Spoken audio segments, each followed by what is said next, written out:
ആകാശവാണി നമസ്കാരം. പ്രത്യേക വാർത്താ ബുള്ളറ്റിൻ വായിക്കുന്നത് അശ്വതി. തൊഴിൽദാതാക്കളുടെ രാജ്യമായി ഇന്ത്യയെ മാറ്റുക എന്ന ലക്ഷ്യത്തോടെ ആരംഭിച്ച സ്റ്റാർട്ടപ്പ് ഇന്ത്യ പദ്ധതിക്ക് ഇന്ന് ഒരു പതിറ്റാണ്ട്. ന്യൂഡൽഹിയിലെ ഭാരത് മണ്ഡപത്തിൽ നടക്കുന്ന ദേശീയ സ്റ്റാർട്ടപ്പ് ദിനാഘോഷം പ്രധാനമന്ത്രി നരേന്ദ്രമോദി അഭിസംബോധന ചെയ്യും. സംരംഭകത്വത്തെ ഉത്തേജിപ്പിക്കുന്നതിനായി 2016 ൽ ആരംഭിച്ച സ്റ്റാർട്ടപ്പ് ഇന്ത്യ സംരംഭം ഇന്ന് ലോകത്തിലെ ഏറ്റവും വലുതും വൈവിധ്യപൂർണ്ണവുമായ സ്റ്റാർട്ടപ്പ് ആവാസ വ്യവസ്ഥകളിൽ ഒന്നായി മാറിയിരിക്കുന്നുവെന്നാണ് വിലയിരുത്തൽ.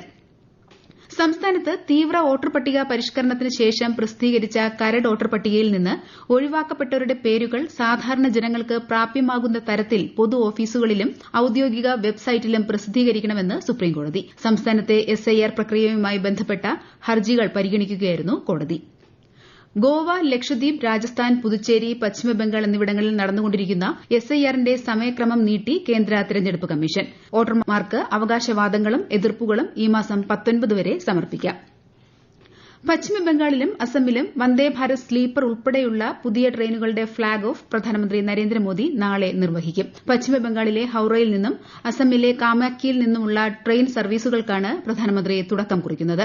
പശ്ചിമബംഗാൾ, അസം, ബീഹാർ, ഒഡീഷ, ആന്ധ്രാപ്രദേശ്, കർണാടക, തമിഴ്നാട്, മഹാരാഷ്ട്ര, ഉത്തർപ്രദേശ്, മധ്യപ്രദേശ് എന്നിവിടങ്ങളെ പരസ്പരം ബന്ധിപ്പിച്ച് യാത്ര സുഗമമാക്കാൻ പുതിയ സർവീസുകൾ സഹായകമാകും.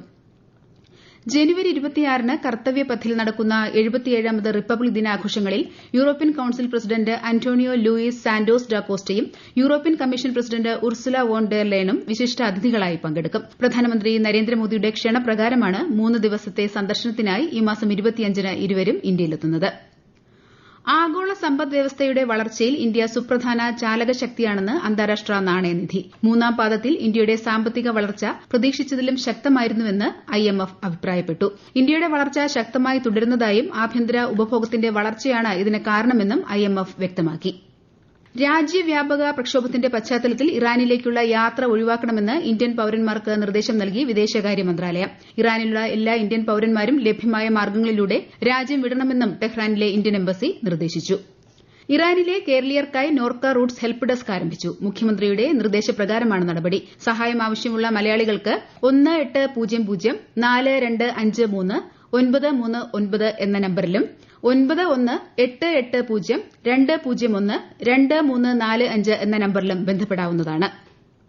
64ാമത് സംസ്ഥാന സ്കൂൾ കലോത്സവം 3ാം ദിനത്തിലേക്ക് കടക്കുമ്പോൾ കണ്ണൂരും കോഴിക്കോടും ഇഞ്ചോടിഞ്ച് പോരാട്ടം തുടരുന്നു.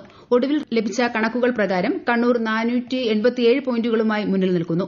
കോഴിക്കോട് 483 പോയിന്റുമായി രണ്ടാം സ്ഥാനത്തും ആതിഥേയരായ തൃശൂർ 481 പോയിന്റുകളുമായി തൊട്ടുപുറകിലുമുണ്ട്. ന്യൂഡൽഹിയിൽ നടക്കുന്ന ഇന്ത്യ ഓപ്പൺ ബാഡ്മിന്റൺ ടൂർണമെന്റിന്റെ പുരുഷ സിംഗിൾസിൽ ഇന്ത്യയുടെ ലക്ഷ്യ സെൻ ക്വാർട്ടർ ഫൈനലിൽ തായ്പേയ് താരം ലിൻ ചുൻ യിയെ നേരിടും. ജപ്പാൻ താരത്തെ പരാജയപ്പെടുത്തിയാണ് ലക്ഷ്യ ക്വാർട്ടറിൽ പ്രവേശിച്ചത്. വനിതാ പ്രീമിയർ ലീഗ് ക്രിക്കറ്റിൽ ഇന്ന് നടക്കുന്ന മത്സരത്തിൽ ഗുജറാത്ത് ജയന്റ്സ് റോയൽ ചലഞ്ചേഴ്സ് ബംഗളൂരുവിനെ നേരിടും. രാത്രി 7:30-നാണ് മത്സരം.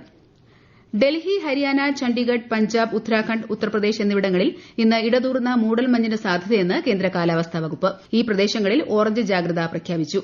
ഹരിയാന, ചണ്ഡിഗഡ്, ഡൽഹി, ഹിമാചൽ പ്രദേശ് എന്നിവിടങ്ങളിൽ ഇന്ന് ശൈത്യതരംഗം നിലനിൽക്കുമെന്നും കാലാവസ്ഥാ വകുപ്പ് അറിയിച്ചു. കോട്ടയം, എറണാകുളം ജില്ലകളിലേക്കും കേന്ദ്രഭരണ പ്രദേശമായ ലക്ഷദ്വീപിലേക്കും ആകാശവാണി പാർട്ട് ടൈം കറസ്പോണ്ടന്റിനെ കരാർ അടിസ്ഥാനത്തിൽ നിയമിക്കുന്നതിന് അപേക്ഷ ക്ഷണിക്കുന്നു. അപേക്ഷകർ ജില്ലാ ആസ്ഥാനത്ത് നിന്നും 10 കിലോമീറ്റർ ചുറ്റളവിൽ താമസിക്കുന്നവരായിരിക്കണം. കൂടുതൽ വിവരങ്ങൾക്ക് www.newsonair.gov.in, prasarbharati.gov.in എന്നിവ സന്ദർശിക്കുക. അപേക്ഷകൾ സ്വീകരിക്കുന്ന അവസാന തീയതി ഈ മാസം 31. ശബരിമല മകരവിളക്ക് തീർത്ഥാടന കാലത്തെ പടിപൂജയ്ക്ക് ഇന്ന് തുടക്കമാകും. ദീപാരാധനയ്ക്ക് ശേഷം 6:45-ഓടെയാണ് പൂജ നടക്കുക. ഈ സമയം ഭക്തർക്ക് പ്രവേശനമില്ല. ശബരിമല അടക്കമുള്ള 18 മലകളെയാണ് പടികൾ പ്രതിനിധാനം ചെയ്യുന്നതെന്നാണ് സങ്കല്പം. ശബരിമല ദർശനത്തിനായുള്ള സ്പോട്ട് ബുക്കിംഗ് കൌണ്ടറുകൾ ഈ മാസം 19 വരെ പ്രവർത്തിക്കും. പമ്പ, നിലയ്ക്കൽ, എരുമേലി എന്നിവിടങ്ങളിലാണ് സ്പോട്ട് ബുക്കിംഗ് സൌകര്യമുള്ളത്.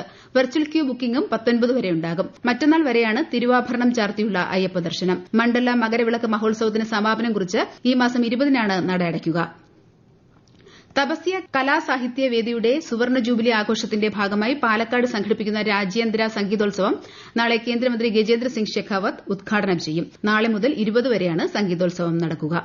പ്രത്യേക വാർത്താ ബുള്ളറ്റിൻ കഴിഞ്ഞു. അടുത്ത വാർത്താ പ്രക്ഷേപണം ഉച്ചയ്ക്ക് 12:30-ന്.